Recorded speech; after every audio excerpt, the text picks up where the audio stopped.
এবার ইরানের কাছে মাথা নত করল যুক্তরাষ্ট্র। বিপদ বুঝে পিছু হটলেন ট্রাম্প। চলুন এ বিষয়ে বিস্তারিত জেনে নেই। আসসালামু আলাইকুম। মার্কিন প্রেসিডেন্ট ডোনাল্ড ট্রাম্প ইরানে বোমা ফেলতে ইসরায়েলকে নিষেধ করেছেন। হ্যাঁ, ঠিকই শুনছেন। এর কয়েক ঘন্টা আগে ট্রাম্প বলেছেন ইসরায়েল ও ইরানের মধ্যে যুদ্ধবিরতি কার্যকর হয়েছে। এএফপির খবরে একথা বলা হয়েছে।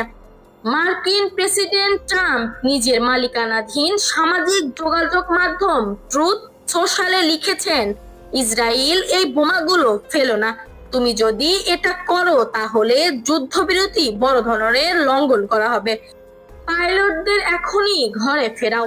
মার্কিন প্রেসিডেন্ট ডোনাল্ড ট্রাম্প বলেছেন তিনি ইরানের রেজিম চেঞ্জ বা সরকার উৎখাতে আগ্রহী নন, কারণ তা অস্থিরতা ডেকে আনবে বলে মনে করেন তিনি। এই ধরনের আরো নিত্য নতুন তথ্য পেতে আমাদের চ্যানেলটি সাবস্ক্রাইব করে পাশে থাকবেন। ধন্যবাদ সবাইকে।